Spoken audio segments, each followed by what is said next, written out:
I think tonight's conversation was definitely about the policy issues that are existing and the different perspectives in terms of policy, leadership, and how teachers can do their best in the classrooms. Overall, I love tonight's event. I think that all of the panelists were really candid and authentic. They shared a lot of insight about what goes on behind the scenes in terms of educational leadership, and they really kept it real and gave their perspectives on what's going wrong and how we can change it. I believe that Michelle Reed made a good point, and she clarified a lot of things about her perspective in terms of achievement scores of students. She made a good point that that's only one portion of what the measurement should be like for teacher performance. It's only one part of the puzzle, and she identified so many other ways that we can measure teacher performance. I don't necessarily agree with her position on school choice about it being always a positive route.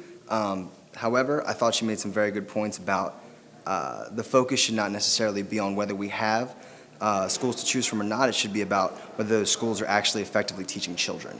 So I like the way that she wants to evaluate those schools that students can choose from as opposed to simply introducing choice as an end in itself. I absolutely believe that there is definitely common ground between what teachers think they should be evaluated on and what administrators think that teachers should be evaluated on.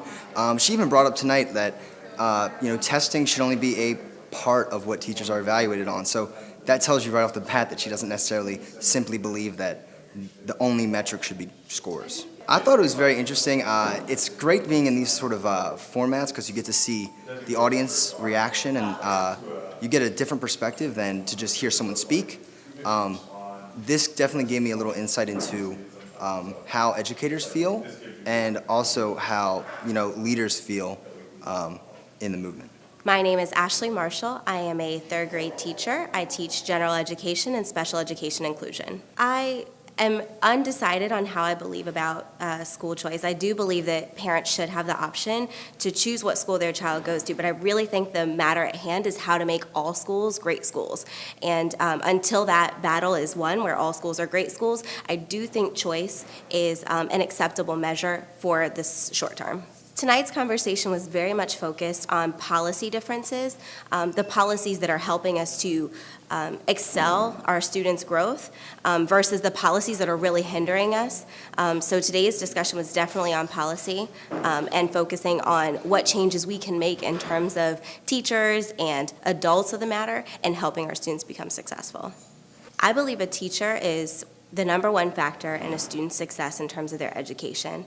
I believe that teachers have to become partners with parents. I believe that partners, those parents and teachers together, have to partner to help our students learn. Poverty is an issue that we are not going to be able to fix overnight, and so the school should be a safe haven and a place where children can come and grow and learn in a safe and nurturing environment with teachers who do their absolute best every day.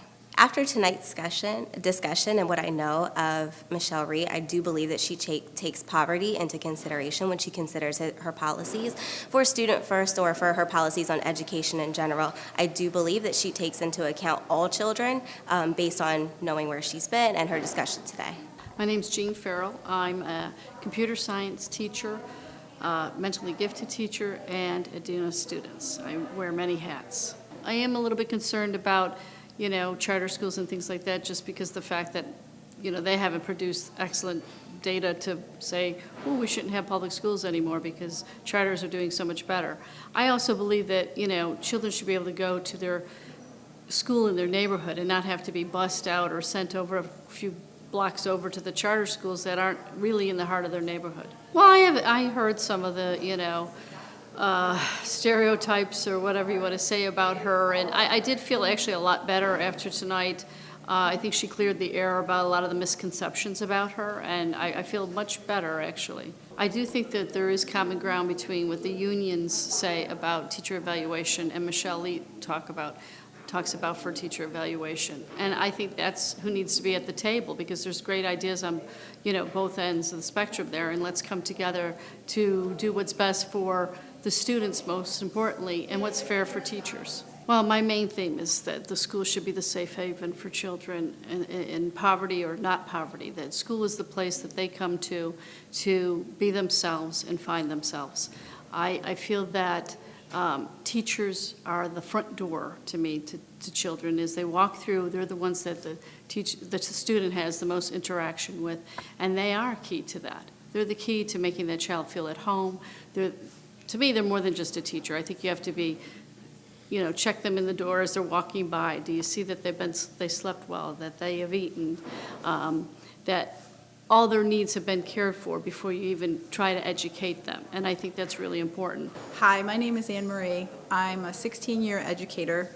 I'm certified K through 12. I've taught kindergartners, I've taught middle schoolers, I've taught community college, and I currently teach high school. I teach Spanish in a very rural community. I am the mother of 3 amazing young girls, and they also attend school in a different district, in a different state actually, that's also very rural. I came here tonight to listen to Michelle Rhee and the other gentlemen who were talking about how they feel we can change things in education. I found their message to be revitalizing to me because it is very difficult on a daily basis to be an educator in this day and age. And I was very impressed and again rejuvenated by what I heard tonight. No, it was about policy differences, and I completely agreed with Ms. Rhee and the other gentleman that we are very polarized, and I believe the teachers' unions have their own opinions, politicians have their opinions, and the rest of us are somewhere in the middle. We just want the best for our students and our children. I do not believe that Michelle Rhee and the gentlemen here who are here tonight do not want to fire teachers based on test scores. I think it's more about what they talked about is finding those effective educators, and I think those of us in education and even parents, we know the difference between an effective educator and one who needs help or needs professional development or who needs to really exit the classroom. I definitely believe that there is a common ground between what unions believe and how they believe the teachers should be evaluated and how students first see teachers being evaluated. I think that the Common Core and the initiatives that are being put forth with really looking at a variety of different areas for teachers, such as academic growth of their students, such as high school graduation rates. I think that is the common ground. We just need to work on really coming to more teacher input on that possibly, and parental stakeholder input.